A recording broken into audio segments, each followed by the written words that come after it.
or is likely to result in physical. We can also add sexual and economic and psychological harm or suffering to women. Oh, I forgot. Suffering to women, including threats of such acts as coercion or arbitrary deprivation of liberty, or that freedom, whether it occurs in private or in public. So that is what that is how we define gender-based violence.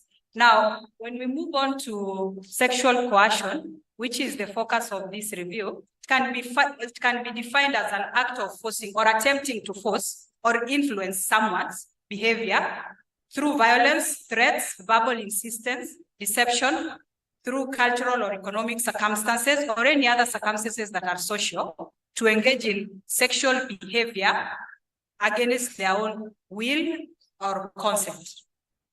So typically, sexual coercion has been viewed as a lesser form of sexual aggression. And this is mainly society, what has been reported. So what is usually reported is the actual violence that one can observe, that can be measured, that can be seen physically. In comparison to where we look at coercion, which is really better understood in terms of subjective, qualitative nature. Because people don't see it, they experience it and cannot basically manifest it physically. So sexual health requires that when you're looking at health, in itself, we are looking at sexual health that requires a positive, respectful approach to sexuality and any sexual relationship, as well as having a situation where someone can experience safe and pleasurable activities within the sexual realm, which is free of coercion or discrimination or any form of violence. So, did I move so fast?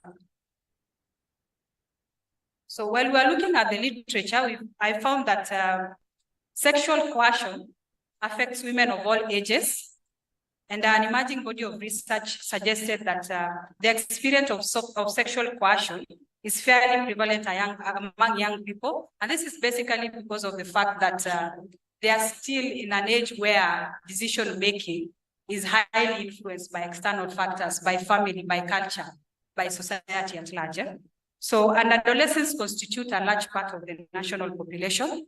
And when we look at the latest report of KDHS, we find that the proportion of adolescents 15 to 19 years comprises of 18.7% of the total population, and that is a lot. It kind of covers the larger part of the population. And also, it looks like I'm running.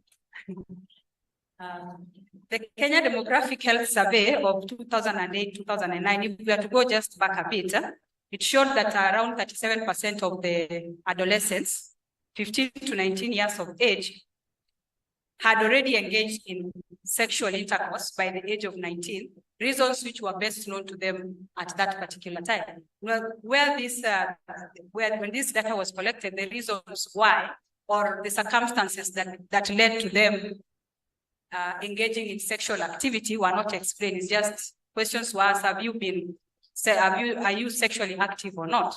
So, and then 12.5% of all women aged 15 to 19 and 22.2% of those less than 15 years old were coerced into first sexual encounter. That is in 2009. So according to 2014 Kenya Demographic Health Survey, the fertility rate at that particular time was 81 to 1,000.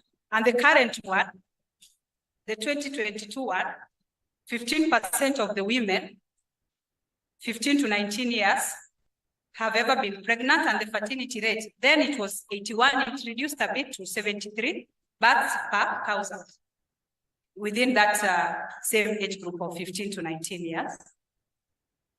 So the percentage of people, the percentage of women who had experienced sexual violence increased. It was noted that it increased with age. So as the women got older, the violence got more.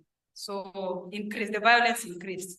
So it ranged from 7% from the age of 15 to 19, and 18% to those within the range of 40 to 49. Now this one would show that probably, I don't know, they had gotten used to the abuse and the reporting. I don't know the reasons why, but we can make a lot of assumptions in that regard until we go to the communities and basically talk to them so that we can understand. So while we're looking at the literature in Kenya, very few studies have been conducted. And from the literature that we have seen, and I'm going to cover in a later slide, but from all the literature that the articles that we collected that I collected around 74 of them, only around 3 were done in Kenya, and only one of them was actually focused on sexual coercion among adolescents. And again, even in this one, it was focused on both males and females, not just the females. So as you can see that there have really been a few studies conducted in Kenya to explore the prevalence or the occurrence of sexual coercion in Kenya, or even to look at some of the consequences of sexual coercion in these women, in this age group. As is in the case of many developing countries, in Kenya, the data regarding sexual coercion is very scarce. So it's also important to note that within the KDHS only outlines sexual violence in its physical form. It does not allow, it does not outline anything related to sexual coercion. Yeah, because it has been looked at as a very soft form of violence, and it's very hard to prove. So in review, this review also would focus on the concept and context of sexual coercion, which will focus on the 2 objectives which I mentioned earlier. It will describe the types of coercive sexual experiences, and also it would also look at who are these perpetrators of this sexual coercion. And the main thing really about today's presentation is to kind of try to create awareness that we don't only have sexual violence in the form of rape only, but there is also those softer forms that would actually influence a lot in terms of the sexual and reproductive health outcomes in our communities. Now, mainly because I think most of us, where we come from, or those of us who have worked with communities, or even schools, we've had a lot of teenage pregnancies, and most of the time, people usually say, this is what you get from what you do outside the rules that we have put for you.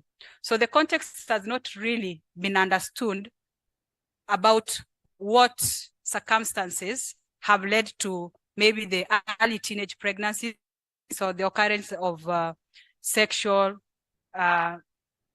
transmitted infections in adolescents. So therefore, I would like to just say that within the bigger research, the framework, which is kind of related to what the conference is all about, it's just that in the context within which behavior occurs in our communities, it occurs within, and it's related to different levels in the society, from the individual to the interpersonal to the community, organization, and policy/enabling environment. So all these different levels of society would basically intermingle and create environments that could actually create situations that could bring about or create environments that can promote or decrease, depending on what activities are being done or the things that are being done in the community, to promote or decrease such kind of behaviors as sexual coercion.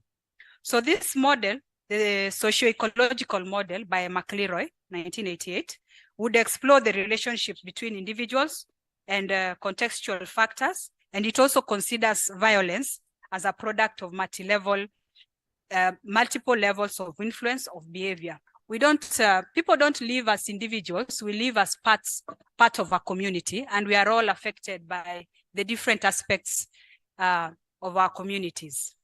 So the methodology that we use is basically a review of literature where published articles were obtained by searching databases with search words such as sexual violence among adolescents and also sexual coercion. Now, 74 articles and summary reports were found, and were found to fit basically the criteria of trying to look at sexual violence. And 3 of those studies, like I said, were, 3 of those studies were the only ones that were found to have been published in Kenya. And they were from those 3 indicated there. Some of the words are difficult to pronounce. The first one, okay. I think you can just read from there because I think my mouth is refusing to pronounce them. So those ones were done in Kenya, including the years that they were published. Huh? Okay. So the article reports were retrieved and read in full, and then they were manually reviewed and categorized into 2 thematic areas. The ones that the objectives, the types of sexual coercion, and the perpetrators of sexual coercion. Now today, I'm going to broadly look at some of these ones, though even within the same types, there are also subcategories that were mentioned. But today I'm going to just look at some of those types. So after reading, there were 4 types that emerged, 4 broad types that emerged. We have the verbal, emotional, social, and intoxicated. In the verbal, sexual coercion is the use of words in an attempt to achieve sexual relations out of someone who has previously indicated that they do not wish to engage in any sexual act. So that is what is described as the verbal ones. And some of the words used may be flattering, outright begging, calling of names, arguing, lying, and deliberately misleading the individual being coerced. And then we have emotional sexual coercion, which occurs when a person takes advantage of trust, the trust that someone has put on someone. I think this one will really be seen when we are talking about the perpetrators, where the idea of taking advantage of trust comes in, and intimacy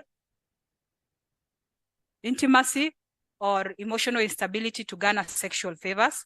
It involves things like threatening that if sexual encounters do not occur, then there would be consequences like loss of friendship, or in regard to being part of a peer group, or being part of a larger group in the community, or loss of, we are talking about loss of freedom, for example. They will not be allowed to do certain things. There will be loss of economic favors. So that one would be something like that. And then they'll be lost as well, would use emotional phrases and terms that obliges the victim to accommodate sexual behaviors. One of the examples that came out was that, and this one is used really among adolescent boys to coerce girls, that if they are in a relationship and the girl does not give in, then they are going to lose them as a boyfriend. So that's one of those things that's one of those examples that can be used. And then we move on to social coercion, which may involve peer pressure and or threats of social isolation. And this can include the following, like buying gifts to make someone feel like they owe sexual favors. And then there is also now the last one, where we talk about intoxicated sexual coercion, which involves the use of drugs or alcohol to loosen the person who is being coerced, the inhibitions, where they would say no when they are sober. When they are under the influence of either drugs or alcohol, they may give in. So that is another example. So next, I think as far as the 4 types and the descriptions of them, I think I've finished there, and I'm going to move on to the next slide, the perpetrators.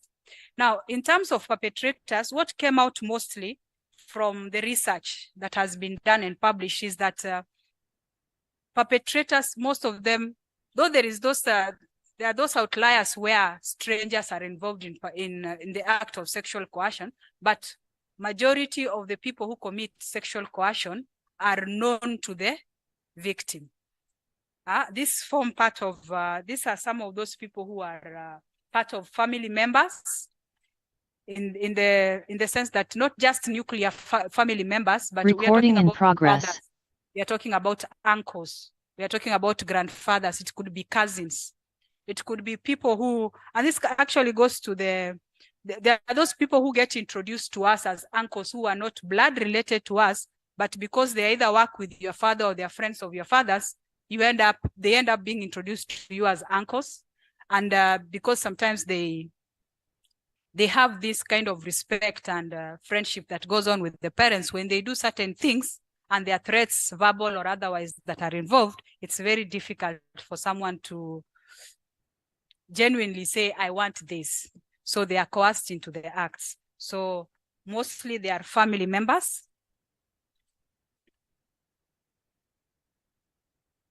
So we have family members, you have peers at work, at church, wherever you may find, but people who are your peers. We also have authority figures. And that is not to forget also family members. So in terms of that, I think as far as the perpetrators are concerned, I'm also done in that. But there would also be, we would also be looking at, when I was looking at the literature on perpetrators, we had a lot more when it comes to the reasons why they do such things, such kinds of, why they would coerce. So that one would be in another piece of research, but not necessarily this one. So, so let's just say that in conclusion, we're just saying that there is really not much research that has been done in Kenya in regard to sexual coercion. And therefore, we do really, because it's a problem that is persistent and our children or our family members, our communities are still suffering because of this one. And it is really not recognized in the, we do not have a form of reporting it in the law of Kenya, let's say, or even when we are doing research, when we are taking demographic information in the KDHS, we do not really have a place where this is taken into consideration, or where, because this one would require a lot more of qualitative survey, qualitative research rather than the quantitative form. Therefore, I think that what I really wanted to communicate today is that let's think about this topic of today, sexual coercion, and let's find ways of trying to help our communities, because these things happen in our not done a lot when it comes to programming that is related to sexual coercion. So, and therefore, I'm really hoping that the audience that is here today, people who are involved with sexual and reproductive health, rights programming, or even research, would really kind of pay attention to this particular aspect of sexual and reproductive health. And maybe after the presentations, maybe we could have a talk and see how we can proceed from there. Because basically today was just creating awareness on what it is, who is affected, and the forms of it, and who does it. Thank you. Thank you, Madam Leila. Now, we'll not take any questions because it is more of being informative on the state of things. There's a question. Okay, fine. Sorry to bully with the question, but I think it's important to raise this. I am mentoring a girl who has worked with me. She is super smart. She is ambitious. She knows technology. She knows data. She's reliable, good time management. So when the funding ended, I was telling her, like, you will not even stay a week without work. But unfortunately, 6 months down the line, she still doesn't have work because I referred her to some very senior researchers and institutions. And on 2 occasions, she was already almost in, but was asked for sexual favors to get the job. So I think there's something really we need to address. We need to see, to create awareness about whistleblowing. We need to create awareness, maybe have not one person interviewing, not a male only interviewing a young, good-looking girl, because she's now to the point that she says, I only want to work with women. So I really felt this should go to the floor because some people, we really know them and we keep quiet and it continues to happen. Thank you. Okay, thank you. Thank you for that.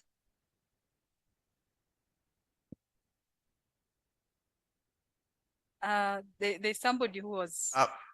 Thank you very much for the good presentation, but I only have one question.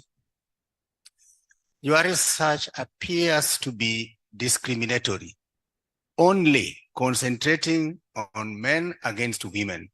But as of this point in time, and I have several evidences, not only in Kenya, across, where young men and even old men are being sexually harassed by the female. Are we going to carry a research on that also? Sorry. Thank you for that comment. I think when I started, I did mention that this is not only the focus would be on the females, but sexual coercion does not only happen to the female; it also happens to males. Okay, but I would like to invite you actually to take up that research. Thank you.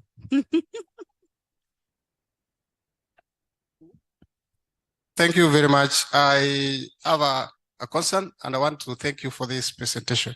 From your citation, you said, I see you comparing data from KDHS 2018 and 2009. Could it be good also to compare the latest one in 2020 and 2022? I think I did present both of them, unless there's one specific one I can actually look at and then update.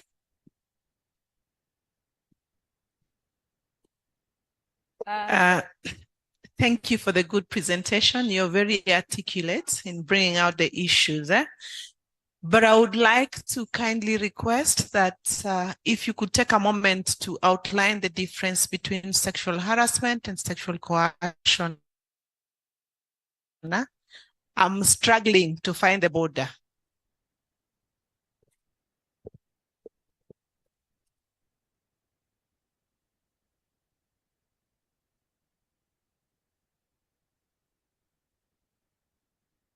Thank you for that. Hello. Thank you very much for your research. It's very articulate. Besides it being a little bit leaning on one side, which gives room, it's open for more research to be done. But in all the effects of the sexual coercion you're talking about, there's a very huge element of financial or economical imbalance between the perpetrator and the victim. So in your research, is there a possibility that we would look again at that point whereby if we made them more economically resilient, then the coercion would also go down? Thank you. Okay. I don't know if I should answer both of them now. Go ahead. Okay. Okay. May I say mine? I think, yeah, so that you just do one, right? Thank you for your presentation.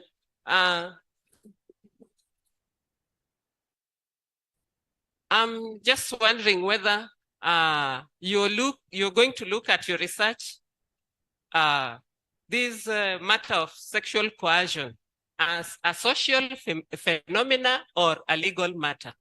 And the reason why I say that, when you bring in the matter of adolescents, I don't know whether eventually you will come up with something that says some adolescents were not coerced, when in our legal framework, we are supposed to assume that before age 18, they were coerced by someone. Thank you.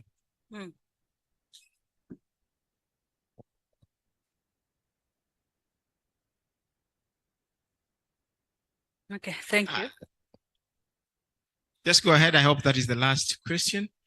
Okay. I think as far as sexual harassment and coercion is concerned, coercion really involves harassment is actually a part of coercion, though it's a more aggressive form of coercion, but it's just part of it. Though the other parts of the other forms of coercion, they can be both. How can I put it? If I use verbal as an example, harassing physically, telling someone you have to do this, you have to do this, it's still part of verbal coercion. But there is those ones where people give you money and you feel like you are obligated to do it. Or somebody does you favors and you feel obligated to do something that you are not, you do not want to do willingly. I don't know if I'm explaining myself, or I've gone off topic. Are you getting something? Huh? Harassment is actually coercion. It's just that it can be explained on the verbal part. It can be whistling every day. It can be incessantly asking somebody for sexual favors or touching someone illegally or something. So, but it's still part of coercion. Okay. So our brother, I think today, most of us have been majorly leaning towards economic empowerment of our communities. I think that is a good thing, but I think as far as sexual coercion is concerned, it's not just the economic part where there is some form of like one of the, while I was working, I'll give an example of when I was working in Kisii County, we had situations where we had some pregnant teens come into the hospital, and when we talk to them, they would explain things like, we would ask like, mimba ni ya nani, who is responsible for this? They would be open and tell us who it is, and of course we would follow the right procedures, or the parents would follow the right procedures, and the local administration too. But one of the reasons they would give is that they did not have money to go to school, and therefore, you know, the motorbike guy would carry them every day, and therefore they thought that they should give in when he asked because he had done them a favor. Yeah. So it was a very sad situation. But in that case, other than looking at that was just one of the cases. But one of the other cases is that the boyfriend, one of the other girls that came to the hospital, was that the boyfriend was would have, you know, they would have broken up with the girl if she did not give in to having sexual intercourse with him, or the peer pressure. So it's not just the economic part, though it is important when it comes to empowering the parents. Yeah. Am I communicating? Okay. Now, the last question, which was about the legal part. Yes, it is illegal, or rather it is punishable by law when an adult has a sexual intercourse with a minor, and that one basically is violation. Yeah. And that is punishable by law. Though, other than going through the local administration down to the village elders and the community at large to follow up with these acts where you find a girl has become pregnant and the responsible person is an adult, that one, of course, legal processes should be followed. But where you find it is where sexual coercion in adolescence, both the male and the female are adolescents. So sometimes it's a bit hard to go through the process. And I think within the legal framework, I don't think it's very clear when it comes to that. And we end up having meetings in communities where people talk it out and come up with solutions. So, but then I think I want to thank you very much today, because I've seen a good response in terms of questions very clearly. And I would invite anyone who wishes to maybe talk a bit later on this topic. So we can do that after this. Thank you. Thank you. Thank you, Leila. By the way, those who didn't get my name, it's Leila Geteri. Much appreciated for your time and the presentation. Now, may we stand? May we stand and do a simple activity that we used to do when we were in school. This is breathing in and out, and stretching our arms. Breathe in, out, in, out, in, hold it, out. We can now resume our seats. Allow me to welcome the next presenter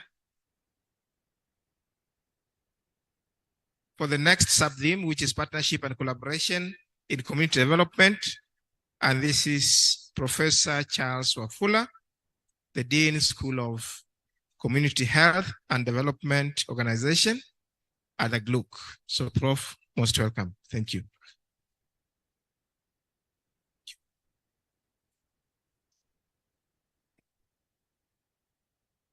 This is the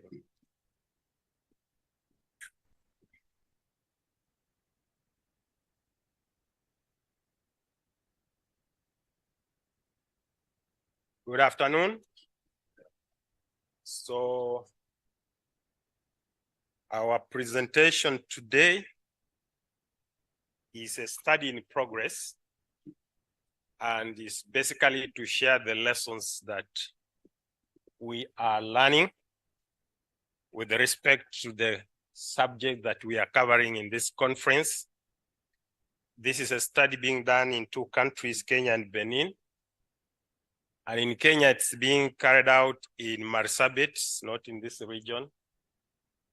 And we shall be explaining a little more why it's in Marsabit.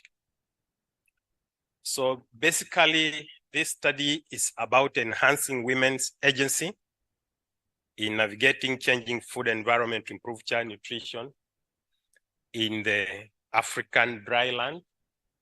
And that's part of the reason that it is in Marsabit. So the subject of nutrition is a major one, particularly in sub-Saharan Africa. And if we come close here in Kenya, we just been notified that our national standard stunting prevalence is at 18%. But we have some counties close to about 43%, that's 20 counties in the country that actually are over 19% and going all the way to 7% of stunting for their under 5 children. There have been reasons given for this, or in terms of how it is distributed across communities and households. We have areas of residence, and that's partly why Marsabit comes in, because Marsabit is one of those counties that actually has got some of the highest rates. But also the issue of wealth or economic power has been cited is one major factor. We will find that households that are less advantaged in terms of income, their rates are very high compared to their counterparts that have relatively some good income. Mothers' education has been identified as one of the major determinants, where mothers who have got lower education have tended to have children who are stranded. What's more is that the progress has been a little impressive over the years, but the problem now we have is that that progress is declining and declining rapidly. For instance, if you compare between 2008 the period preceding to 2008, 5 years after that in KDHS, we had 35% decline. Now you can compare that with the change between the 5 years up to 2022, 18%, that tells you that the decline is huge. Marsabit, as I've said, is one of those counties that is having some of the highest rates, but also Marsabit happens to be in a region that is predominantly dryland in Kenya, which appear to bear the high effect of climate change and globalization. And we have seen consistently the counties of the regions in these types of region are showing higher rates in standing among their 5-year-old children. And in terms of the reasons that have been presented, which agree with what has somehow been alluded here since yesterday, is the fact that in fact we have many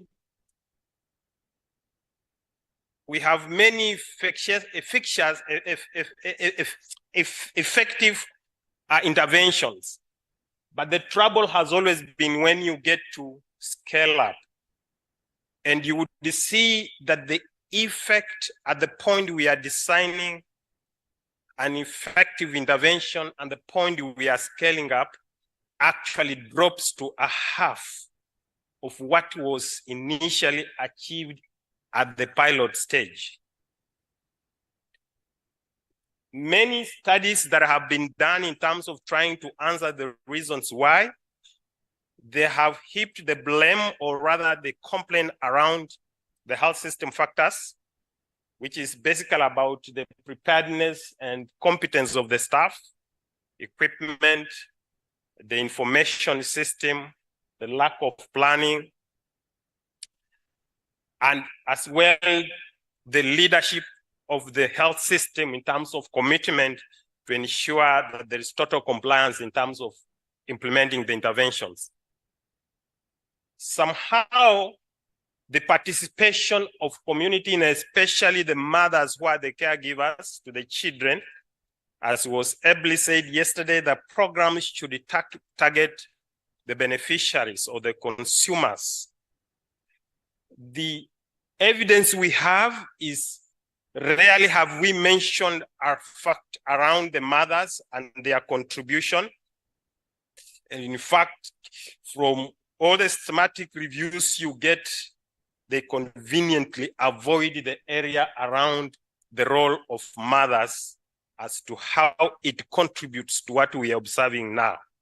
And therefore, this study wanted to look at some of, or rather to try to understand and explain some of the things that revolve around the mothers in terms of how they contribute, or their non-participation, how it contributes to what we are observing in terms of undernutrition in this country, particularly in the counties where we are doing the study. And so our study, in terms of, therefore, in Kenya, we have one PhD student and one master's student and a number of research assistants. We are responsible for 3 work packages. And one was to attempt to co-develop a behavior change communication material. And secondly, to design a model that is more respectful to the mothers. In other words, bring on board the mothers as the central piece in terms of improving the nutrition for the children, and then test it, and then see the results, what is emerging out of that. As at now, we have done the first 2, and we are in the process of the third one. So this study was purely qualitative. We did a bit of some literature review and document reviews. We carried out some FGDs and KIIs, particularly at the point of explaining what is currently existing, identifying the strength and the weaknesses that would be in what is currently existing. But then secondly, undertaking a joint or a co-designing process with the mothers of trying to come up with a way how they can be involved effectively in the process of designing interventions, but also implementing those interventions. And with that, we worked with 7 groups from 7 different manyatas in 3 sub-counties in Marsabit. Marsabit has got 5 sub-counties. So we took the sub-counties that had some of the highest preference of standing.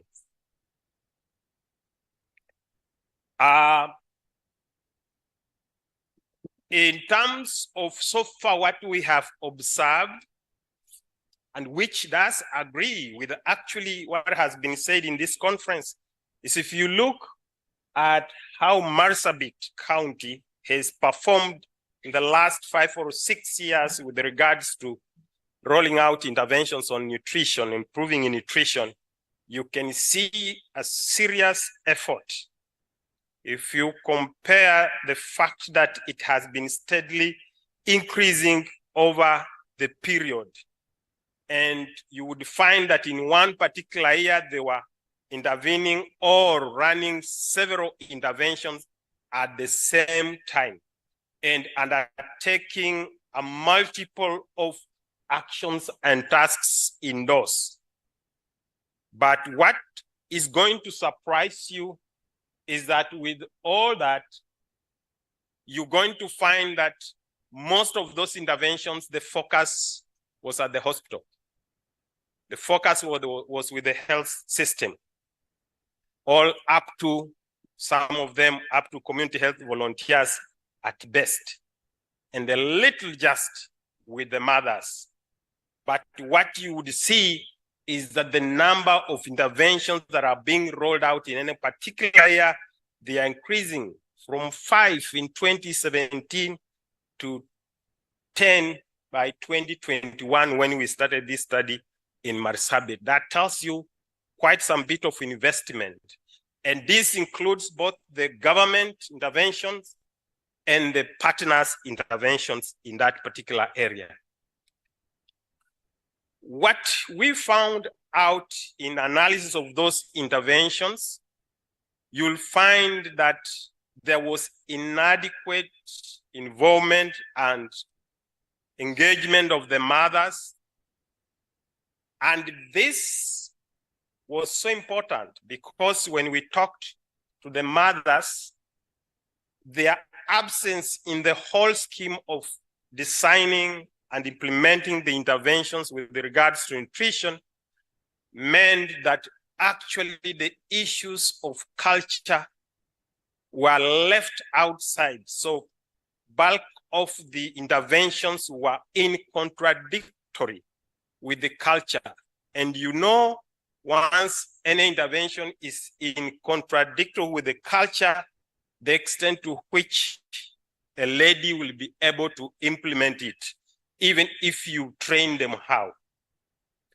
Secondly, their absence meant that there was little or much less that was leveraged on in terms of the local context, whether it is the resources that is locally available, whether it's the knowledge that is locally available with the mothers or the community, or whether it is the experiences that those mothers had. And of course, don't forget that local knowledge and practices have got also innovations.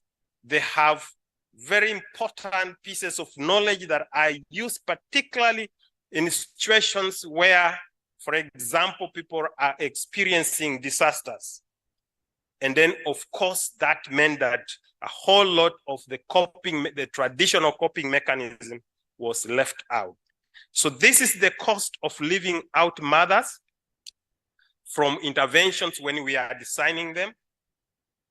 So in terms of implementation too, mothers were less involved, and the process was characterized by a monodirectional type of approach, which is about the health system or the health personnel coming to talk to the mothers. And because mothers perceive them as highly trained and knowledgeable people, mothers would not ask any question. They would only be there to hear, to listen, and go back home. As to whether they have understood is a different story, but as to whether they had a contradictory mind to what they are being taught, they will not say it, but they will only get back home and ignore all that you have taught them. Then, of course, one of the major things that we found in this particular area is that culturally, if there is an intervention that you are predominantly dealing with only ladies, it is perceived as not a very important thing by the men, because all important issues, men must be involved. And so you can see when you are designing an intervention and you leave out culture, what it means. So what this then posed to the ladies, that when they went back home, because they are not traditionally allowed to tell their men, including their husbands, about what has only been told to the men, to the women, because it's not important, then they will just keep quiet.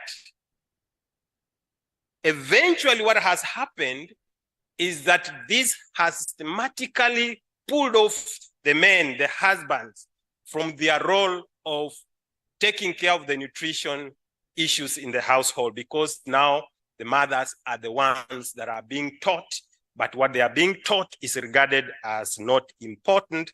And so men slowly walked out of their role in terms of providing or getting involved so much in terms of nutrition. But also importantly, in terms of where we are carrying out this kind of talking to the mothers, most of the sessions were held out in hospitals, and in hospitals we know only few women go, particularly those who would have transport and those who might not be having too much of a demanding chores like going to look for firewood, taking care of cattle, or taking care of other things. And so for that reason, the hard to reach groups then were left out totally because of the venue where we are running or doing the counseling on nutrition. In summary, what I have said here is that we have both strength, but we have major challenges in terms of the programs that we've designed, which are running in our counties in terms of improving the nutrition or the nutrition practice among mothers for their children. And this is cutting across for all of us, whereas we have massive strength, as we found out in terms of the culture. It has quite a bit of things we can leverage on, the knowledge of the mothers and their experiences, including innovations that they have already gotten acquainted to. The local resources, as you're going to later find out, there are quite a bit of some local resources, but then they are not classified as any type of food that can be used for improving nutrition in the menu that was being canceled to the mothers at the hospitals. The local structure is very significant, particularly those structures that ensure that there is no discrimination, like I've tried to describe when we do it at the health center. And we have such structures like where we collect water, where women go to look for firewood, and other tasks that women are doing. So those are structures that we can ensure that everyone is included and no one is left out. And all these structures, unfortunately, are missing in most of our interventions. And in this case, we have key players, which we call frontline players. The women are the most significant that we cannot afford to leave out. Then, of course, we have this whole worker, the community health volunteers, the community health assistants, and the link health facility nutritionists, very important. And we had a whole lot of challenges that I've been mentioning, and I don't want to go into that. And now, after we had gone through that, we now, through FGDs and workshops, together with the mothers, we wanted to know how or what they would regard as an appropriate approach to dealing with the issue of nutrition. And we came up with 6 important sub-steps that we divided into 3. So the first major step is called local situation analysis, that comprised identification of problems that are related to nutrition. That is identification of local available, commonly used foodstuffs in that particular manyatta or village. And the second one is the planning stage. And the planning stage involved nutrition value assessment of the local available foods, and then nutrient enrichment of the locally available food based on the gaps that they will have derived in the third step. And the last step is the learning and innovating stage, which is about improved feeding testimonies. So women will sit together, or from wherever they are in the manyattas, or when they are in the firewood taking, and they would share the testimonies of how they are able to implement what they have talked about as a group and planned how to on feeding, or what we call nutrient enriched locally commonly used foods. And then the last one is then identification of coping mechanisms, and therefore describing the innovations that were emerging from there that mothers could use. So in terms of doing this, we developed 4 guidelines. One for what the mothers described as champion mothers. Now, champion mothers here, don't make a mistake. We are not meaning any champion in anything, but simply a mother who was so vibrant that is able to mobilize all women in the manyatta to come to a meeting, and that they are able to somehow trigger action from women or their peers in that particular manyatta. So that's what is called a champion mother.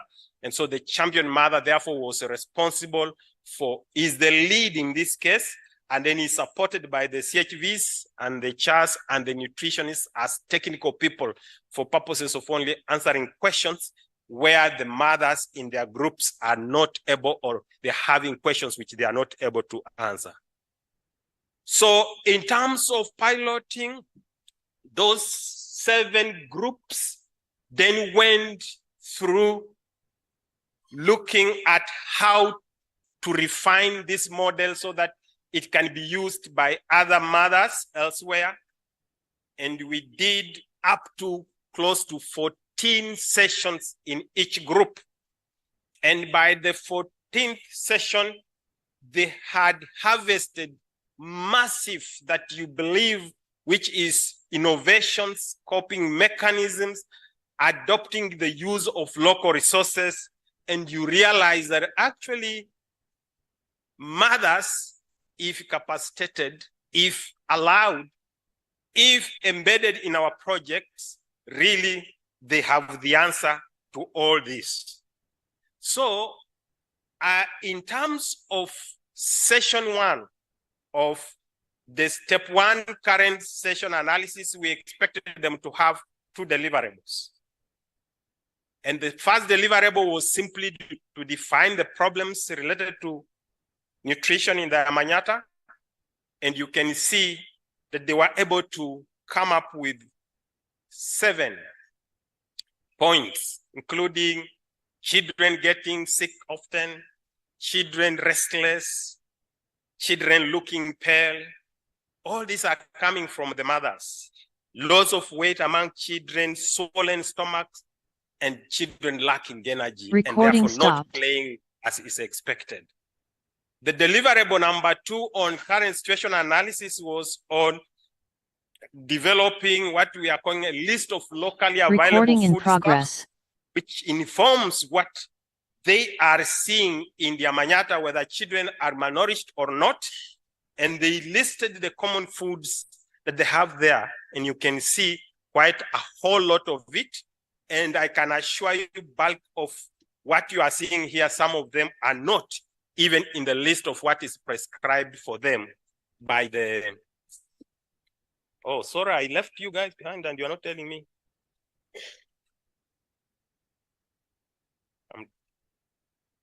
I'm trying to get you catch up. All right. Looks like, so that's where I am. I was just I was just finishing on that one. That's where I was talking about the issues that are related to nutrition and the common foods that they are eating. Okay. And then now I'm coming to the assessment and planning nutrient-enriched food for the Manyata or the village. This again is being done by the women themselves, using the linguistic professors go, using their own language, talking in their own language, asking themselves, we said that we feed our children Tich-Aheri. What does Tich-Aheri have in terms of nutrition? And what doesn't Tich-Aheri contain in terms of nutrition? So they were able to actually identify the gaps that are related with each and every type of common food they are feeding their children. They did this to a whole list of about 11 types of foods, which they classified as local food. And they were able to come up with what they regarded these are the gaps, and this is what we need to enrich. And then the second thing, then they were to talk or discuss about, then what do they need to do to add to make sure that that particular food contains all the nutrients that are required. In this case, the focus being the 3 ones that are commonly talked about in nutrition. And again, they did that to each and every of the 11 food types that they did. And so you can see for each, they are saying, so now when we give them Tich-Aheri, you need to make sure at least something spinach or kales or some sort of a vegetable is there. This is them. This is not anyone saying. This is them actually coming up with this. So they are actually, if you look at it, I'm sure some of you are nutritionists. We subjected this to nutrition experts and they told us, in fact, this is really true. And so you can see, there is really nothing we know which they don't know. They also know all these things. The only thing that they might not be knowing is exactly the components, which my brother there will tell you, calories or whatnot, all those things. It's the only thing that they don't know here, which now they needed an expert to take to the lab and to come and tell them, so now when you have Tich-Aheri, spinach, and kales, this is actually what so far you have given to your child in terms of those things. And then we went to the issue of then plan implementation, because this which we are calling enriched, it became now their plan that if you are feeding Tich-Aheri, this is what you need to make sure you're feeding. And so that became automatically the plan. So as they go back home, that's what they're going to implement. And when they come back again to meet, now they discuss on their experiences. And these are some of those experiences that these mothers came up with. So we have challenges. And that tells you that really feeding children is a complex thing. It's not a joke, as it was put yesterday. That is not so easy that you just say, now feed very kales and spinach or spinach, and you go and get it. there are so many interplaying factors there that you are going to encounter. And this is what they came up with. They got a whole list of 11 challenges that were now commonly being talked about by the women. Lack of money, lack of income, price of food being high, floods sometimes would come and just mess them, insects destroying plants, particularly those that came that looked very healthy and the country is dry. Inadequate time for them to just make sure the preparation is done in the manner which they agreed, for example. Heavy rains, which sometimes could simply mean that some places are cut off and you cannot go across, for example, if that is where you usually get your supplies from. Okay. Of course, at that time we've been doing that, the problem of animal dying because of drought was really the biggest problem. And the market was not there. And so their income had just dived in almost every of the families that were depending heavily on livestock. And then, of course, inadequate interaction for knowledge skills improvement to consume some of the products, such things like eggs, quite a bit of things which they just did not know. And according to their culture, those are things that are not eaten. Okay? But they also came up with a list of coping mechanisms for those challenges. And so what we are calling coping mechanism is not simply coming out of discussion. It is what somebody, after experiencing a challenge, they actually use to tackle that challenge. So this is a tested coping mechanism. And they came up with 9 of them, okay? Which is about substitutes, which is about the source of food, which is about the issues of money and support from neighbors and use of own livestock, traditional herbs being incorporated also, opting for cheaper products, using local transport to get to the nearby areas, selling of livestock for money where the money was the issue. And then from the coping mechanism, they were then required to also learn from one another. For example, if I experience a particular challenge and I tackle it using a certain coping mechanism, so that if there is another mother who also experiences the same challenge, they can go and copy and use the same. Now, when they use it and they come and give a testimony that actually it did work, then for then they're able to list that as an innovation for that particular area.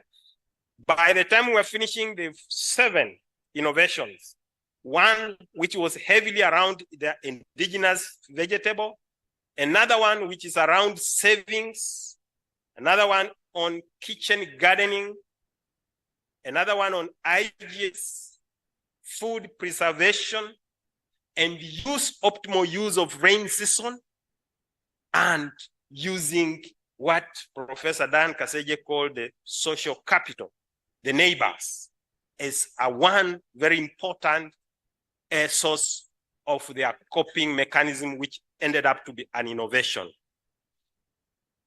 So as I said, work package 3 is still ongoing, and so I'm not going to say much about that.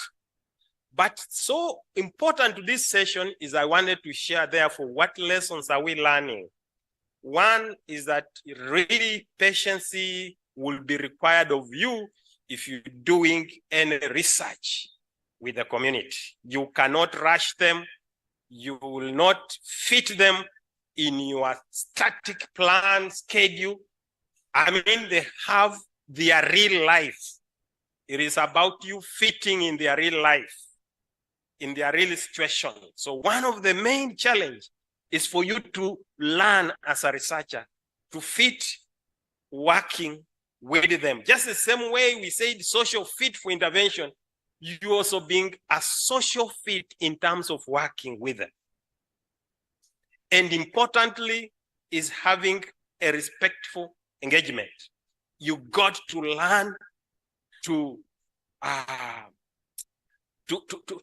sort of cut a little bit of the bigger titles that can scare people. Like now, when we are in the conference here, people would love to call people doctors, professors, whatnot. Okay. In there, in the community, don't call yourself too much professor, doctor.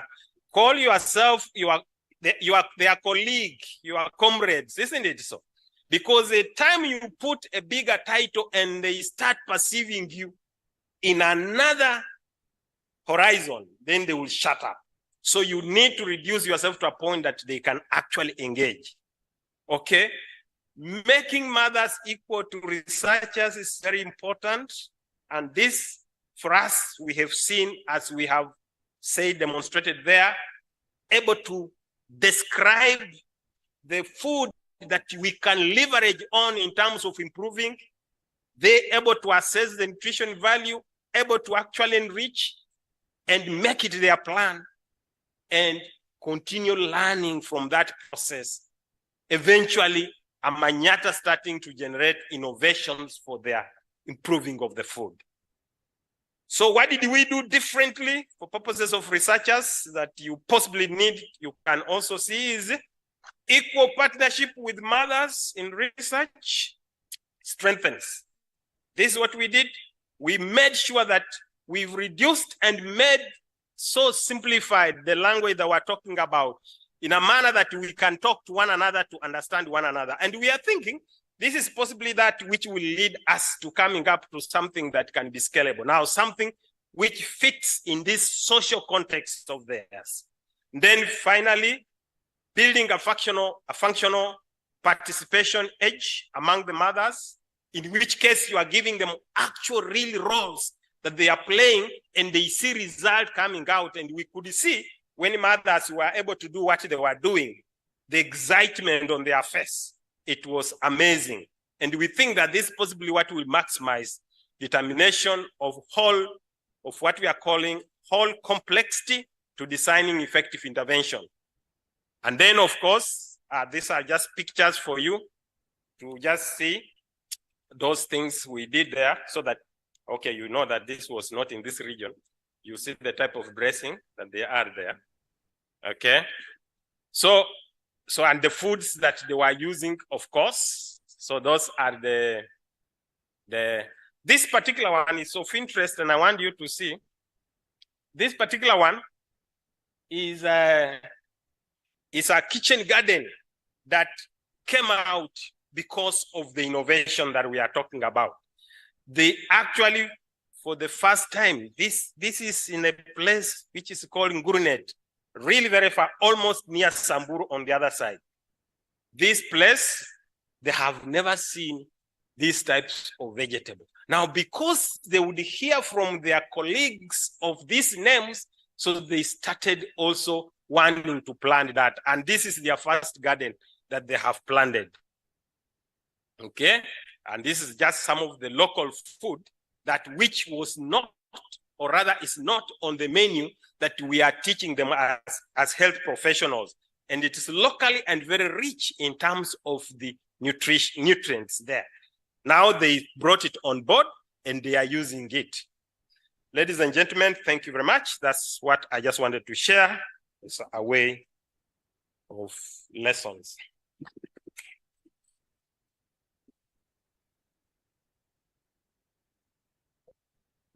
Thank you, Prof.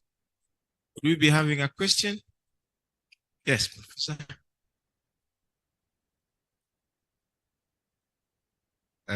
First and foremost, Professor, I thank you very much for your presentation. I actually enjoyed it, and especially looking at how you brought in the beneficiaries.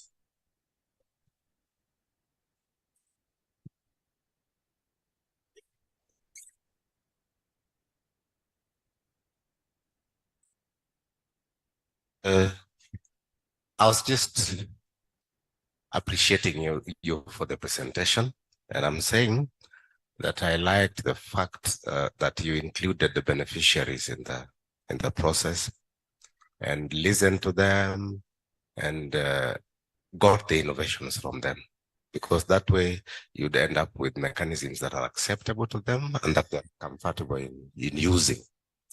But my only comment is this. I was looking at the innovations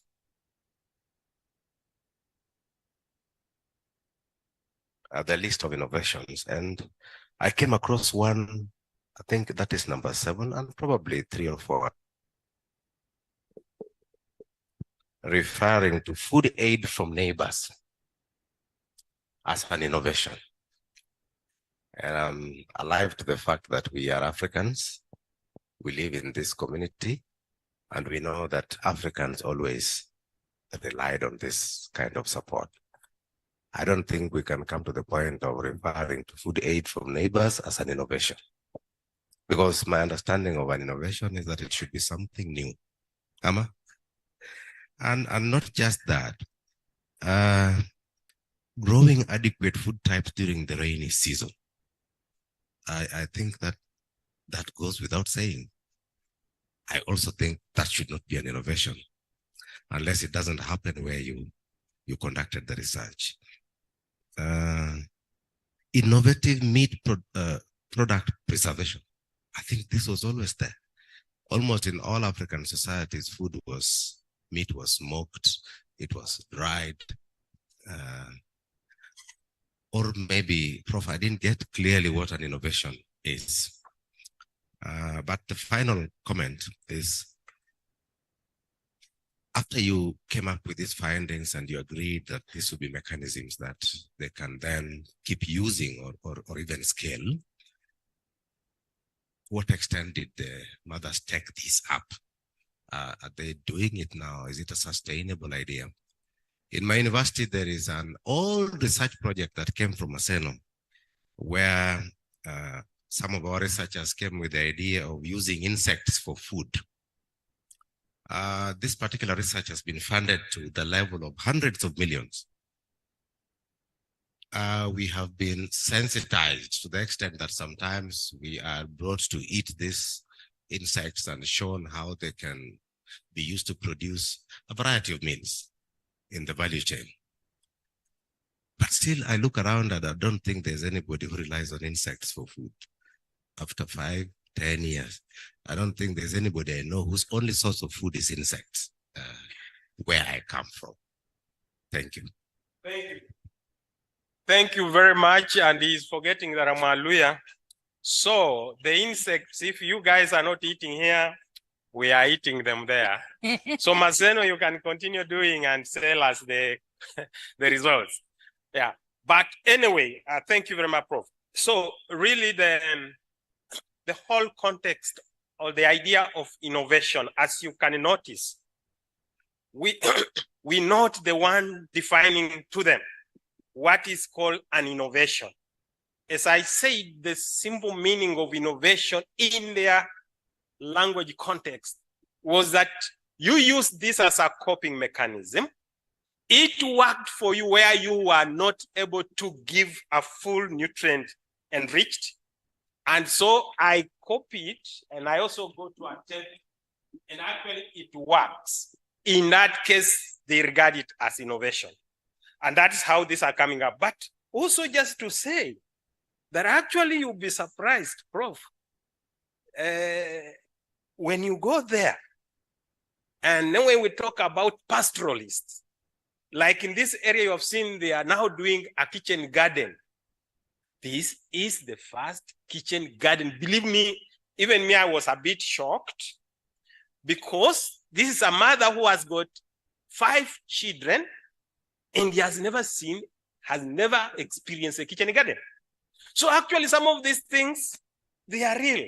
The issue of the rain season, for them now, it is an important one. They now notice is that when the rains are coming, actually that is the time for us to maximize, to plant some of this. Now, one of the group actually recording stopped. Doing what we are calling vegetable drying, and they will pack that. So then they are saying now, okay, we can actually grow a lot during the rain season, dry it, and just pack it, because they don't have the luxury of too much rain for them. And so for them, that they call that the issue of preservation again. They are Recording in predominantly progress. groups. And now in these three groups, each has their own culture. Some culture had a very well elaborate way of preserving, particularly meat, and it could last for even years.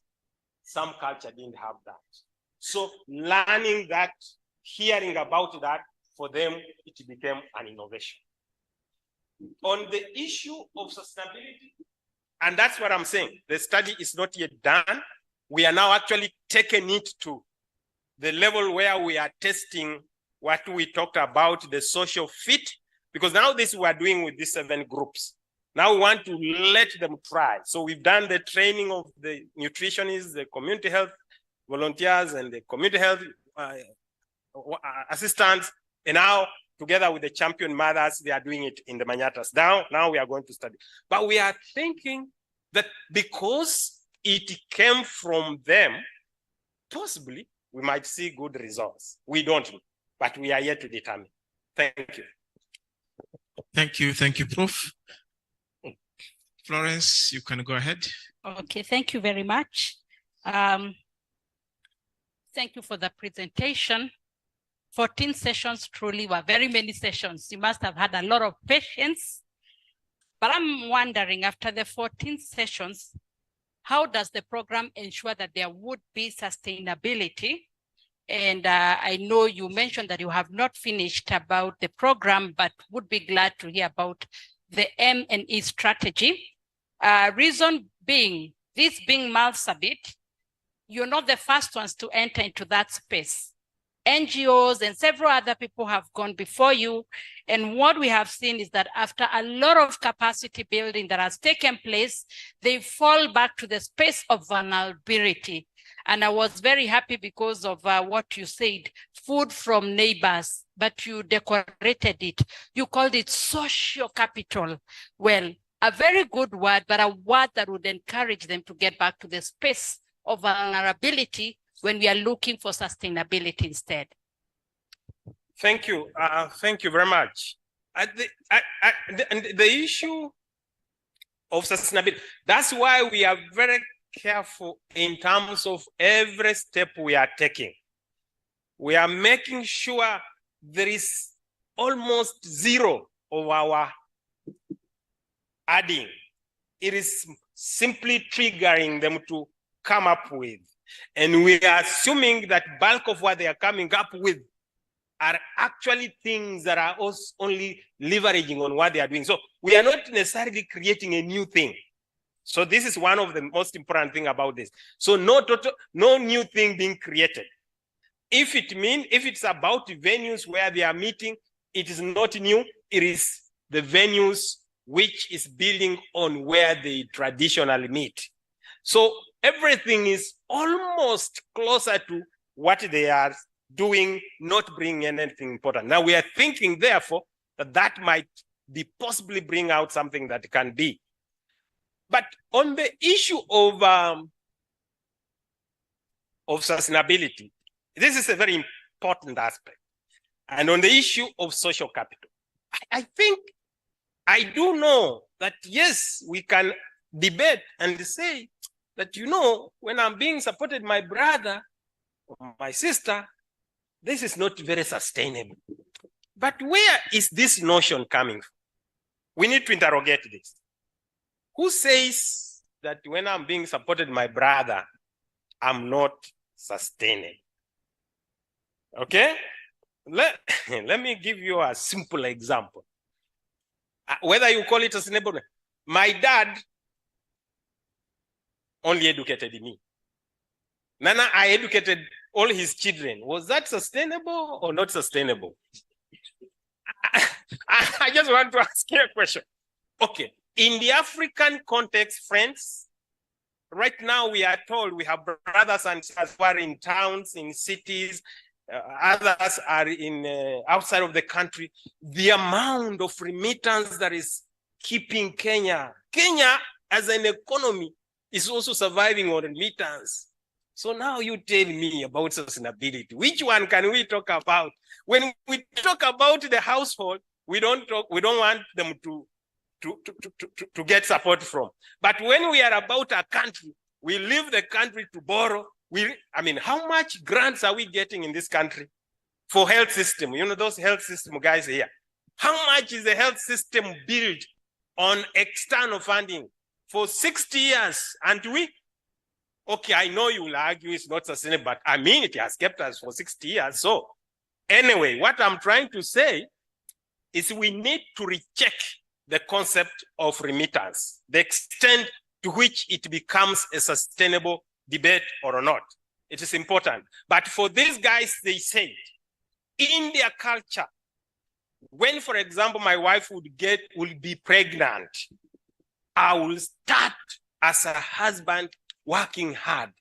Working hard means my wife is going to give birth in the next 9 months. I cannot start raising an animal to be adequately enough to give me money in 9 months. So where did they get it? And all of them were getting some.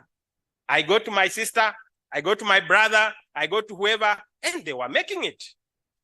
So, but it is good debate, and thank you very much for that. Thank you. We can continue with the discussion even during our lunch break. Thank you so much, Prof. I remember just 2 days ago, as I was traveling, we were traveling from work, we were discussing about how we can innovatively have consistent supply of kumbe kumbe, because it is continuously increasing to be a delicacy in most of our households. So I agree with you. Thank you so much. Now, I wish to communicate that we have a slight change in our program. We want to have our last presentation, and then in the afternoon after lunch, we shall have the plenary. And so with that change, I wish to ask or request the last presenter, who is Professor Willis Obura, just to come and share with us thoughts about Timbuktu food security. So Prof, most welcome.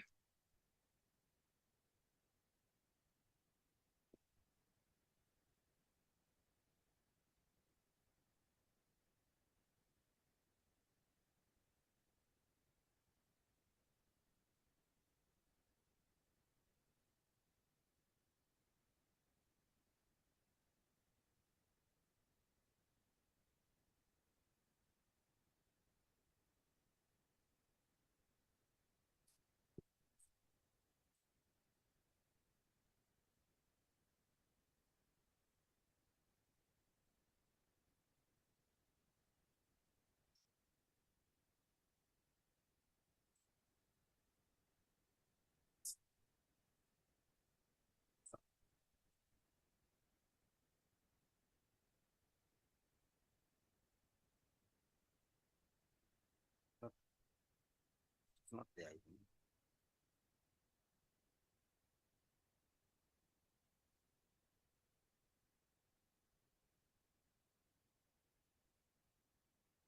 Good afternoon.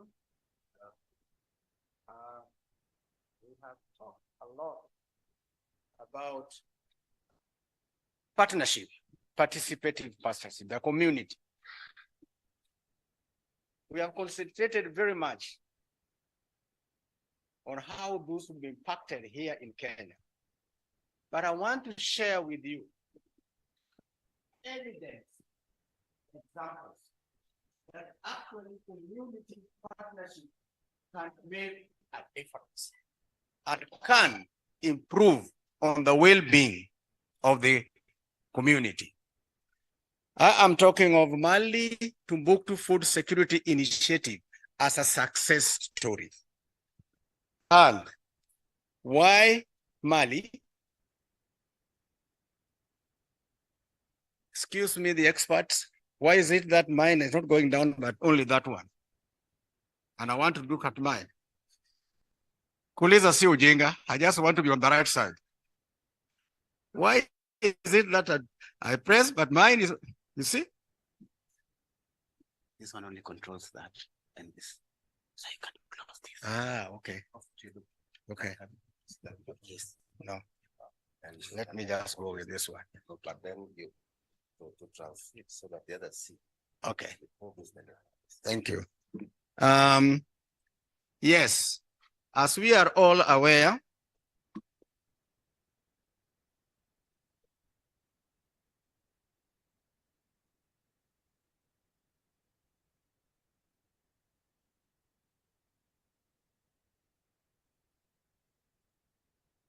I went too far on it.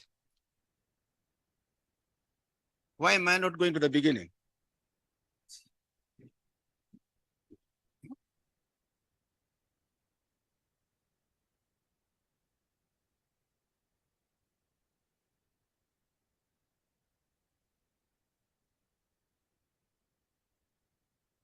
I am technologically inferior. Yeah, but that's the one I'm doing. It's great. This one then. As we are aware, Mali is a landlocked country in the Sahel zone. And probably with an estimated area of about 1.3 square kilometers, with roughly a population of 21.9 million. However, this population, about 60% live in rural area. But the worst part of it is that 70% of them are actually in poverty, serious poverty. And communicable diseases or non-communicable diseases, food deficiency, malaria, tuberculosis, all those kind of illiteracy are common in Mali. Now in 2009, I was transferred from Rwanda to Mali. I was working with an NGO called Africa, and I was transferred to Mali. And there's a program funded by USAID, which wanted to make a difference in the livelihood of the people of Mali. And the main purpose of that was simply to initiate and generate a livelihood of the community, activities that can positively impact the livelihood of the community of Mali through food security. Not only food security, but good health. And especially, again, literacy enhancements, among others, which include health. These are some of the basic needs of the population. Now, the question is, how was I going to go about it? And how did I reach Timbuktu? Because the program was to cover the whole country, Mali, and which I realized that I could not do it in that particular format. Now, if you look at Mali, it's one of the regions which constitute the country, and their Gao, their Keys, the Kidal, all those are the regions, you can read that, but Timbuktu is actually located in the southern edge of the Sahara, but is blessed by part of the channel of River Niger. River Niger is the only functioning river in that particular part of Africa. And it is also covered by sand dunes and, of course, a continuous hot climate. And all these natural characters create an environment of Of poverty, poor health. And as I said earlier, about 70% of the population was living on absolute poverty.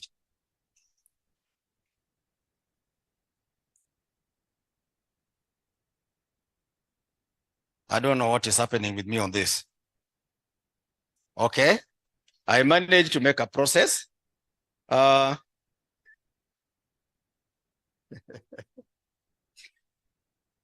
So how was I going to manage this? I've talked of the number of elections that could be divided in, and the question is, how was I going to move with this particular zone? And I chose what I call the process of community participation.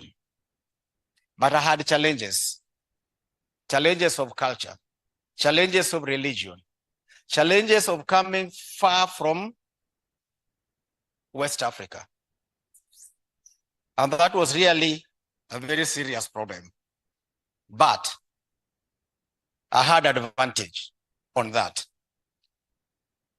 I had worked in quite a number of African countries. And one of the things was for you to make yourself be acceptable to that community. Acceptance is very, very important to work with them. We will see how I actually did that one.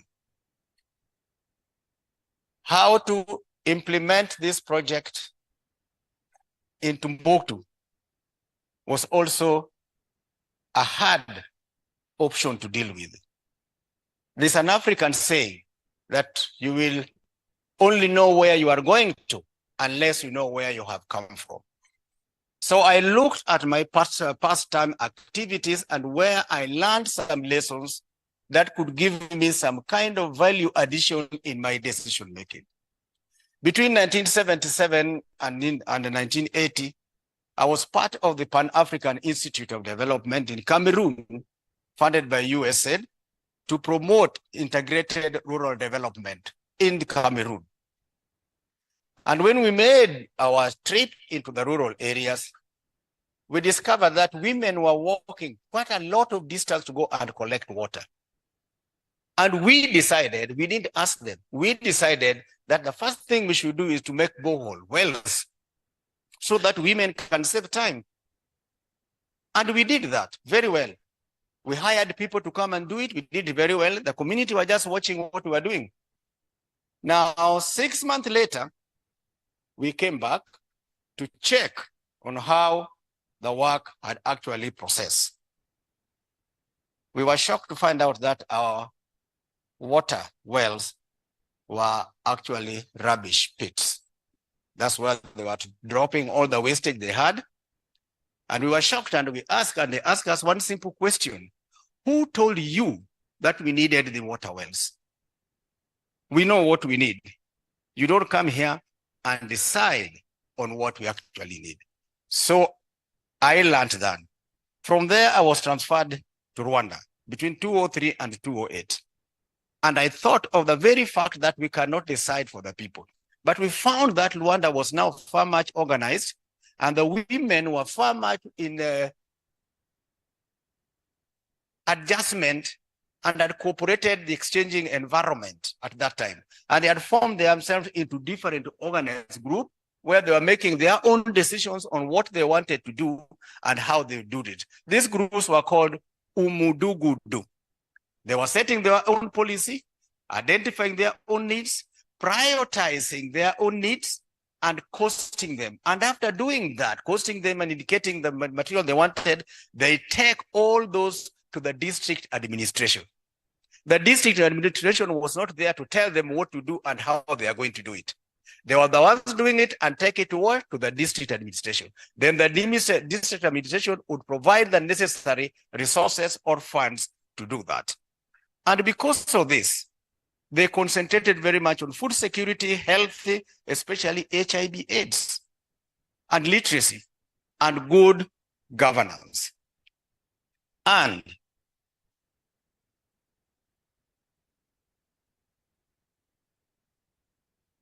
now, I've gone far much ahead again.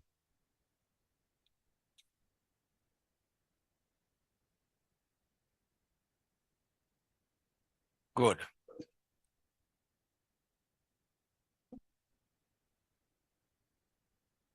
Young man, come here.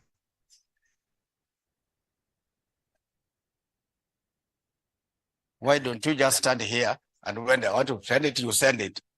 Okay? Go up a bit, where it started from the beginning. Go up again. Go, still go. Still go. Go again. Go ahead. Back. And of course,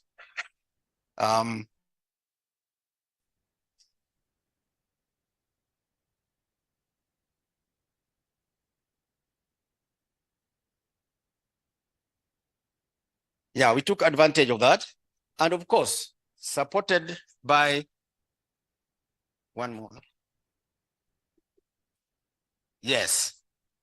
And supported by government records, we took advantage of what the Umudugudu people were doing, and we extrapolated it within the nation.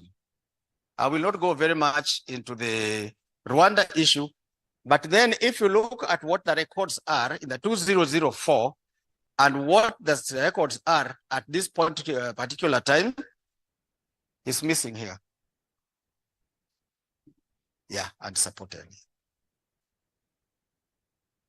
No, down. I think what, go up again. I think they mixed it. One more. One. It's okay. Oh, that particular part is missing there, but it's all right. If you look at the records, you will find how well Rwanda has actually performed. You will find that in 2004, they had a per capita income of $416, but then in 2017, the per capita increased to 2009. The people living with poverty level declined from 52.6% in 2005 to 39.1% in 2015. And look at the HIV/AIDS prevalence. It was reduced from 38% in 2004 to 3.1% in 2015, and currently is just 2.1%. Life expectancy rose from 52.2 years in 2005 to 64 years in 2013. There are so many good records there which you can actually access and see. But why was this? Simply because the government had left everything for the people of themselves. We were just being part of them, what they wanted to do, how we can help them to do it. And they learned a lot, given the issue of the culture, especially in Rwanda. But that was just a clear sign of that. Therefore, after that, because of that, I chose to apply that Rwanda's thing into Timbuktu. I've talked about the challenges I had, the religious, the culture, and the rest. They've been different geographical area, but those ones, of course, we'll see how we go about it. And the first one, what I did was simply scanning. Yes, you are there. Simply scanning and understanding the socio-economic environment. The purpose was simply to be accepted by the community. How did I do that? I worked with one guy who was given to me by the government, and the government at that time was very nice. They say, we are not going to intervene unless you ask us for something, but we will give you support in every area you went. And this particular guy given to me, we walked from one quartier, they call them quartier in the Timbuktu area.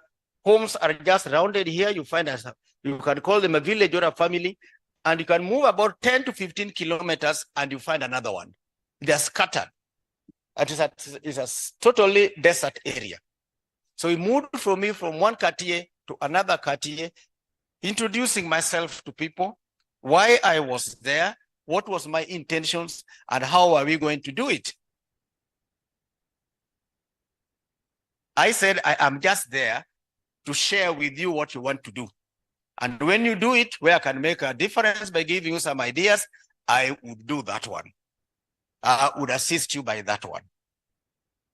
And then I indicated to them that I was actually part of it, because the good thing is that by the time I was there, I had spent over 25 years living in those West African and cultural areas. I knew the process of their religion. I knew their culture, how to greet and how not to do what. So by the very fact that I demonstrated, I could pray when they want to pray. I know when I remove my shoes and the rest. And I know how to salute the females. And I know how to behave to the authorities. I was accepted as being part of them.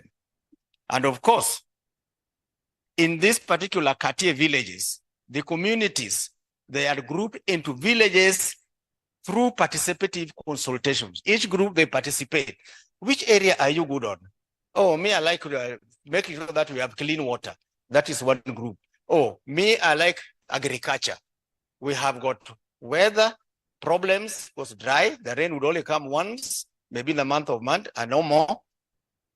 We don't have anything. So they had that problem of that. And each Katie had got their own administrative organization that assisted them. And they held their own meetings, including the community. The administrator would meet, and after meeting, the community is there. And when the administrator is meeting, it's not that the officials are meeting, you people be there. They are meeting here, they are discussing, and the community is there. Remember, the community is just in one village where they are. So they are not that huge in number. And the community members are also expected to give their suggestion. The essence of teamwork in that particular Katie was very, very much well discussed. And in their meetings, they would be expected, invited to attend because I was already accepted as one of them. They would discuss different things like farming techniques, livestock management. The Malian, the northern part, livestock, their parastotals is that. Post-harvest management, financial management, leadership. This is what they are discussing. And when they're discussing them, they are identifying the areas where there is a knowledge gap. We are good in this, but I think we have a problem on this and this and this, which was very, very important. And after identifying where they had a problem, you want us to improve. Which one are your priority? What do you want first? Because you cannot do everything at the same time. Oh, we want this one and we want this one first, then we can go to that one. Ownership for them. And then the question is asked also, what other facilities or resources you can provide if you want to do that? Then they indicate. Once we had learned that, we prepared a training program, calendar for all the Katias, that's for all the villages. And they were asked to select at least 10 people from which Katia who will be trained in all those aspects of leaders over there. And they were not only trained to understand, they were trained after that, they go and train the community, their own people, on what they have learned. But they were not only trained in supplying the knowledge, they were also trained in managing the activities that they were interested in. You are not going to bring people out to do it. This is your product. You are going to manage it only. We have also declared some of the facilities, the materials you can supply to support what you want us to do. For example, in agriculture, we talk about production techniques, extension services, pest infection management, natural product for pest control, soil fertilities, and the rest. We looked at the environment and we look at climate change. This climate change started a long time ago. Climate change started a long time ago simply because of our own activities. We interfere with nature. Take note that the land where we are living is a fixed factor of production. But you are a variable. And you are variable only on the positive side, multiplying every day and demanding that fixed factor of production. And because of that, interfere with nature and that affect the natural environment. So these people, though they were in the desert, they all knew how to survive in the continuously changing the environment. We trained them on all those things, medicinal and useful of wild plants and the rest. The wild plants which brought us up, which now if you come and you see me drinking, you say that I'm primitive. What you don't know is that my primitivity, what I'm drinking, is more of qualitative than what you go and buy at the pharmacy. We also talked of the supply chain. Although there were different villages, they had to move somewhere and sell their product, whatever they were selling. We talked about health, HIV, AIDS, and of course, water management, water harvesting, and sanitation. We looked at all those. And then we look at the infrastructure, we looked at the access roads. Those access roads were the roads actually linking them with the other kati, with the other group of the villages. Storage facilities, which was very, very much important. We will look at it, we'll see what we did about it. Water supply facilities and the rest. And we talked of management skills, leadership and the rest. And of course, financial management, budgeting, bookkeeping, monitoring. And then project management. This was important because they themselves are going to identify the projects they are interested in. And they are the ones who are going to implement them. They are the ones who are going to identify the resources that they needed. They will share with us, and what we could give, we give. What we could not give, the government would give it. And of course, adult literacy was also there. All those they did, I summarized them, but they're all detailed in the presentation, the written presentation. And after a while, we can look at the impact of what actually happened. And you will see simply that in agriculture, we introduced what is called the System Rice Intensification Program. It was a new variety and a program. We tried to introduce it here. Oh, Professor Kaseje has left. Oh, it's there. Professor Kaseje had advised me to bring that particular variety from Mali, and I came with that variety, and we were supposed to introduce them in the Ahero area. But unfortunately, because of external forces, we didn't do it. And we ended up eating the new variety. That variety was from Vietnam and and Singapore area. Okay. And this new variety facilitated production, and we also taught them new agricultural practices for that year in 2009. And look at the increase of production. 5 meters per hectare in 2009 to 22.4 meters per hectare, that in 2015 here. This led to a total natural production of 900,000 meters to 2.7 million metric tons in 2015, from 900 in that 2009 to 2.7 million meters in 2015. That was now the total production of Mali, just in rice, because the people themselves were doing it themselves. Only where they had a knowledge gap, we would intervene and advise. And then, if you look at the current consumption of rice in Mali is about 1.2 million metric tons. And the balance of 1.5 million metric tons is actually exported. And that is a net income. Not because we did something, but the people themselves did it for their own well-being. What about water management? Water is a basic, what not? And these people had only one source of water. Even if they had a hole, they were sharing it with who? With the animals. We had talked to the water management. They themselves constructed, we discussed them, 2 different water reservoirs, one for human consumption and one for animal consumption. That one mitigated the problem they used to have, human beings and animals struggling for the continuously drying out water. And that one, apart from improving their health, also positively impacted their economic activities. And then, of course, community health. By the way, these things that I'm talking about are the things they did. Our duty was only to teach them. And now we're just monitoring. I will not go and walk. What did you do? No, don't do that. Is this? I'll just sit down.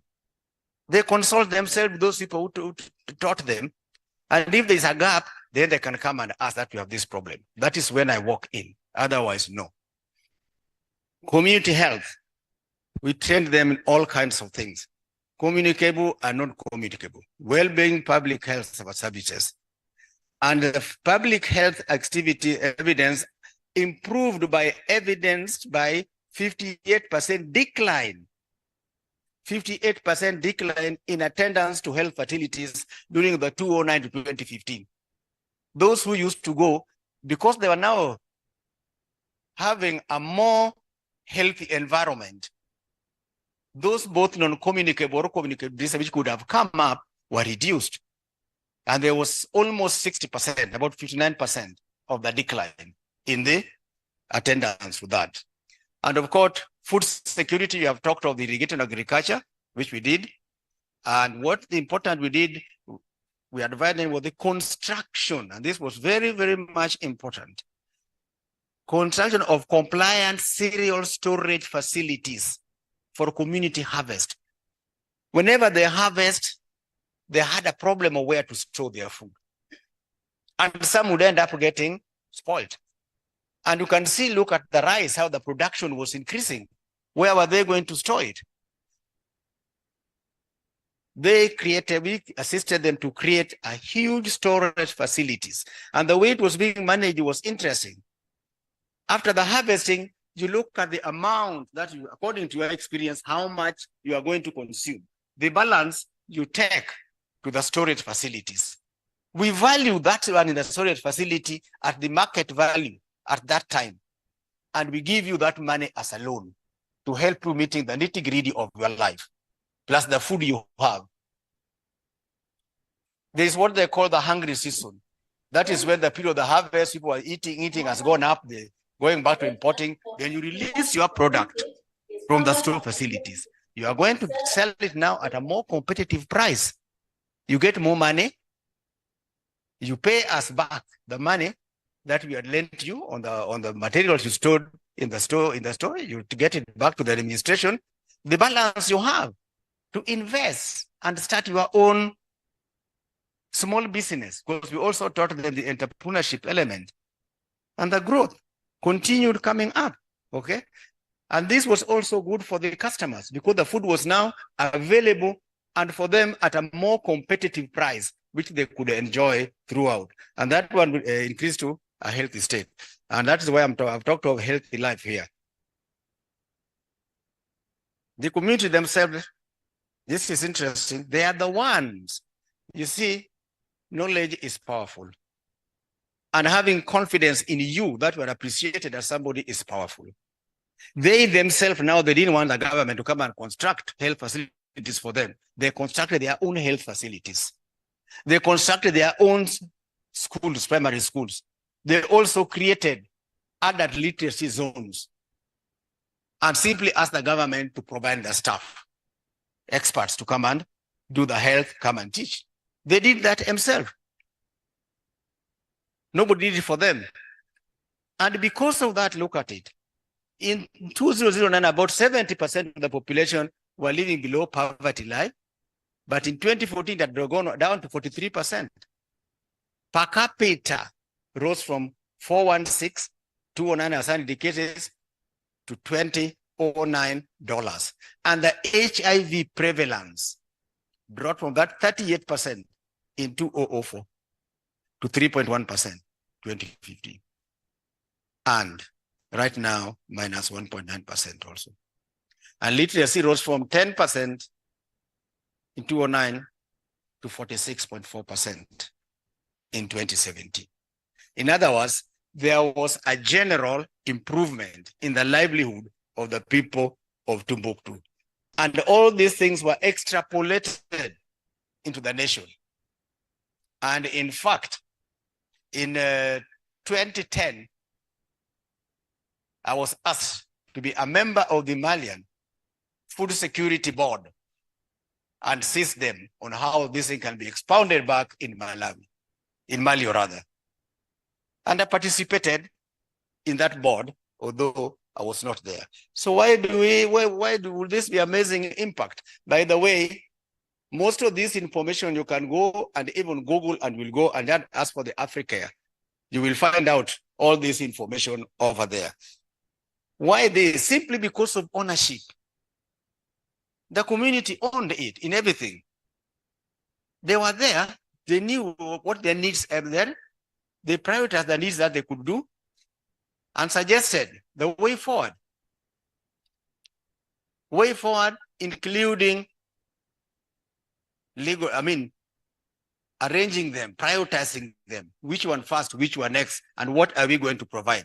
And there was a whole participation process for them, right from the initiating to the implementation, up to the assessment by the end of it. That participation, because I remembered my Cameroon, what a whole thing, where I thought that we knew what the people wanted, but the people themselves know what they wanted. If you don't mind, I can rest my case there. Okay, thank you.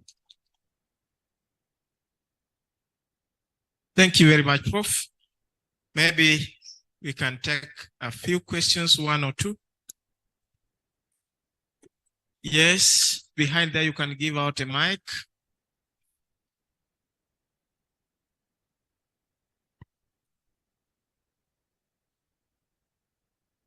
Good afternoon, everyone. Thank you for that presentation. I think the most enjoyable part for me was the people finding solutions for themselves, which I think we really can do. But my question on the bit of the food security is, who was funding this? Because you said they would harvest, then they store them, and they're given a loan. But who was funding the loan? Where was the money coming from that they would later come to repay? So how is it practicable? I hope I got your question right. You were talking who was planning the harvesting. Who was providing the fund? Funding. Yes. I think I mentioned that. The people themselves provided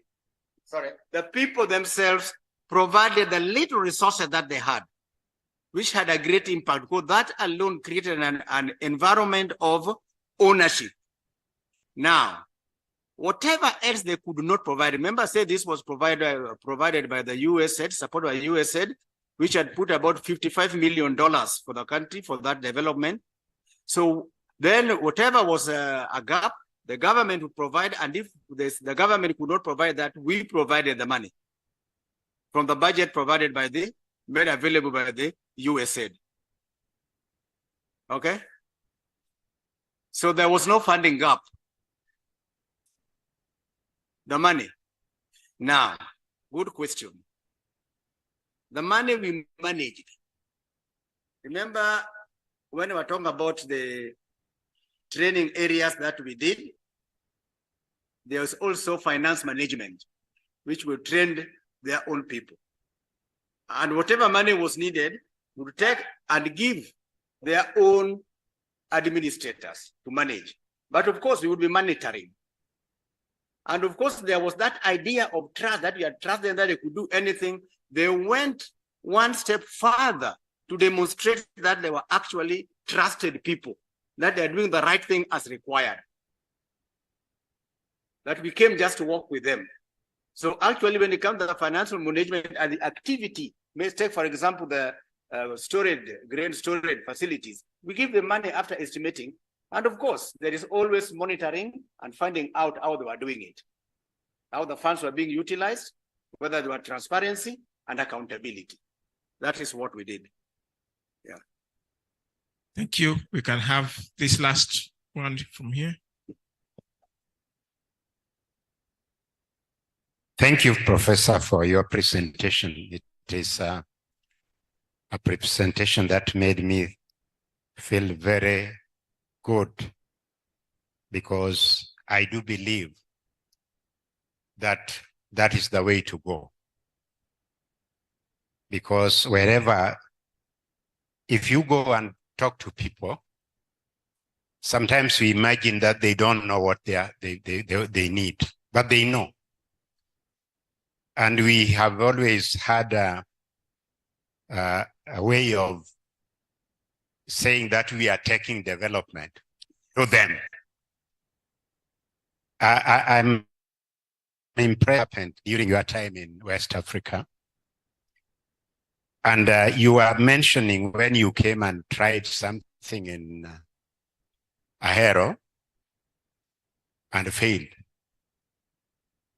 And as I look at the projects being implemented in the rural area where I stay, I realize that we are going nowhere because somebody comes who knows your place better than you know that place. I want to ask you, have you given up? Because since the time you brought it up and it did not work, what plans do you have to make sure that it works? One time I was working the Diocese of Maseno South, and we had in fact, Anglican Diocese of Maseno South is the diocese that started getting donor funding during Okulu's time. We were employed and we went to work in the field. But we could go and say, this plate needs water. But then that water is installed there. Then the next day when it is broken, they say, go and tell the diocese to come and prepare their pump. And that was the time the idea of participant development came up. And we were trained, so we could go to the community, we talk to them, we have a day long until they own it is when they do it. And they would prioritize. They say, we have this and this and this. Then we tell them, which one do you think is more you want to implement as the first one?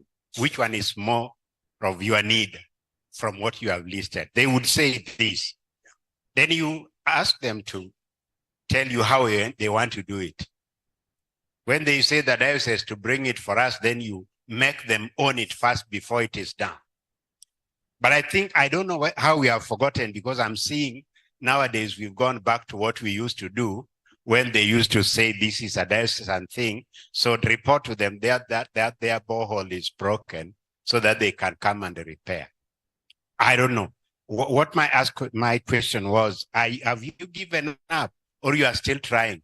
And if you are trying, what have you seen as a result after that one failed? Thank you. Thank you very much for the comment. Before I answer your question directly, let us remind ourselves the fact that you are a professor, the fact that you are a PhD, you are educated, does not mean that you are a master of knowledge. Human capital depends on what the Lord gave you. These people are surviving, and I agree with you. Do not go that I'm the man with the knowledge. That knowledge is theoretical from crammed books. They are not practicable at the environment where those people are living. Get the knowledge from those people. Work with them, then add what you can add as you are working with them. That's my first response to that. The second one, I always remember the words of President Houphouët-Boigny, the first president of Côte d'Ivoire. He said, "Vraiment, découragement, c'est pas ivoirien." Simply means that, honestly, the citizen of Ivory Coast cannot be discouraged. Don't give up. In fact, if there is any shortcoming, be grateful. You have learned something. It's a lesson learned. You will know how to move on. Yes, you heard of some people talking of Governor Kibwana making some difference in Makueni area. There was this, my former student, Julius Muthoka. He was my student at Catholic University, and we became friends and we used to share. Up to now, we are friends. He's now the continent manager of the Wheels. And he's a close friend of Kibwana. So we shared this thing with him, and he went to see Governor Kibwana. Governor Kibwana said, "Hey, why don't I start it?" And it is making a difference in Makueni. Here, I'm just answering your question. I sent the document of it. This is our own county. No acknowledgement, not even comment. A friend of mine took it to Vihiga. There was an acknowledgement, but no action. And this just saw the socio-economic interest that we have here. And those are things which we need to sort out fast before you think of developing your community. Thank you. Thank you. What a good way and a good note to end this session. Prof, thank you so much.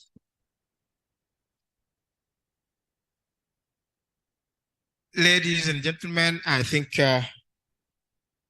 yes, please. Prof. Obura, thank you very much for that presentation.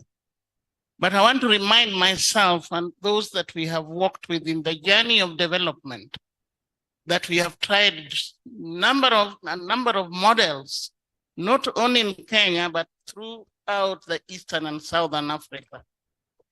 It's like kupanda mbegu. Some will germinate, some will not germinate. But we have some in Kenya. I remember Professor Dan Kaseja. Has he gone? We had like 7 models in this country where what you have described germinated and did very well.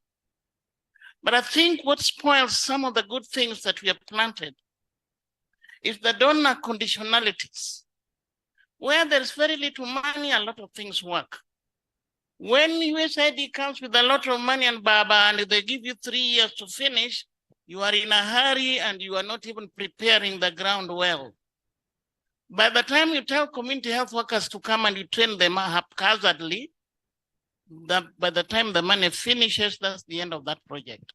I think we have time to go back. This conference should tell us to go back to do what we did very well those years, to cultivate this, because there's nowhere we cannot talk development if it's not people driven, people talented, people given the skills. People already know what they're doing and they're doing it very well. Thank you very much. Thank you. Thank you. That is very beautiful. Thanks a lot. Now, once again, I wish to say that we are very grateful to our sponsors and partners. And I did mention that we have quite a number of them. We have got the county government of Kisumu. We have got the NGOs, the NGO Coordination Board, the CIS, SWAP, the Lake Hub. We have Make Me Smile Kenya. Again, we have TINADA. We have Octagon, KCB Bank, NCBA Bank. We have got Jibu Water, Keystone, DT Sacco.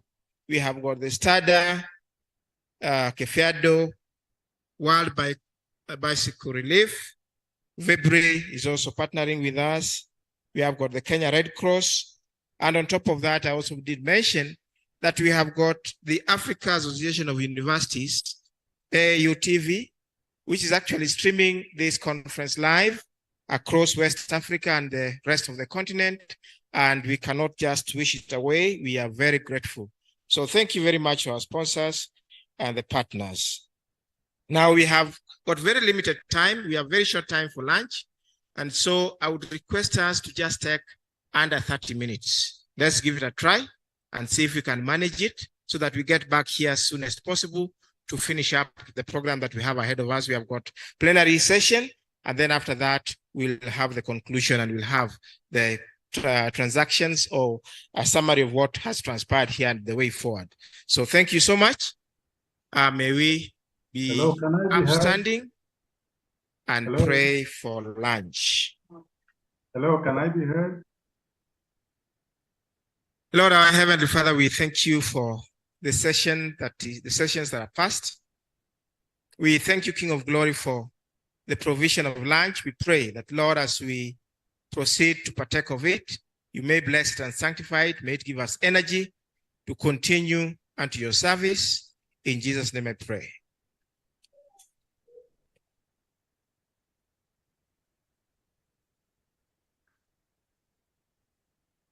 Can anyone hear me?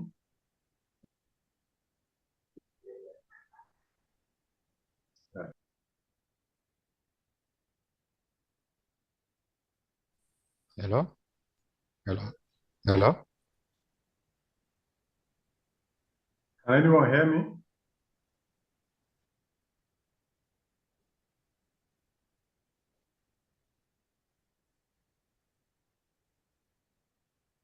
job every weekend.